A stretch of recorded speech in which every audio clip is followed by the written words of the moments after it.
ये समझना होगा कि हिंदुस्तान के राजनीतिक स्ट्रक्चर में हो क्या रहा है। आरएसएस ने और बीजेपी ने और खासतौर से नरेंद्र मोदी जी ने जो स्ट्रैटेजी बनाई है उसका फाउंडेशन क्या है, उसकी नींव क्या है, सबसे पहले यह समझना है। नरेंद्र मोदी जी ने जैसे अदानी जी की मोनोपोली है पोर्ट्स पर, इंफ्रास्ट्रक्चर पर, डिफेंस में, वैसे नरेंद्र मोदी जी ने पॉलिटिकल फाइनेंस की मोनोपोली बनाई है। कैसे बनाई है? ED, CBI, income tax department का प्रयोग करके। अगर आप बॉन्ड स्कीम्स को देखें तो उसमें साफ दिख जाता है कि नरेंद्र मोदी जी ने, बीजेपी ने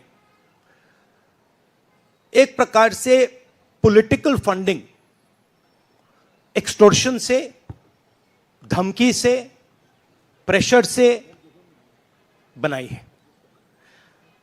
खारगे जी ने कहा जो भी भ्रष्ट हैं वो सब बीजेपी में जा रहे हैं।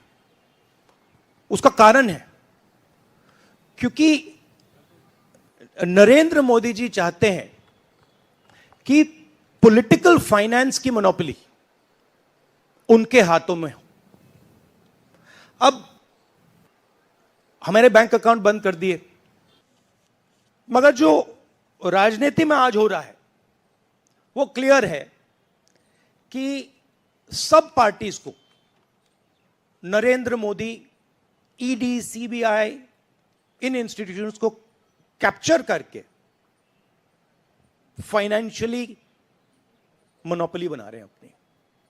और चुनाव के बाद रियलिटी है कि ये जो फाइनेंशियल मोनोपोली बड़ी इंटरेस्टिंग चीज है, क्योंकि सारा इंफॉर्मेशन, सारा का सारा इंफॉर्मेशन, किससे एक्सटॉर्शन किया है, किसको कॉन्ट्रैक्ट दिया है, कॉन्ट्रैक्ट देने के बाद उसने कितना पैसा दिया है, वो पूरी ब्लूप्रिंट, पूरी की पूरी ब्लूप्रिंट इलेक्टोरल बॉन्ड्स में लिखी हुई है। तो नरेंद्र मोदी जी ने आज नहीं तो कल ऑपोजिशन को पूरी chargesheet, proof sheet electoral bonds के थ्रू पकड़ा दी है। तो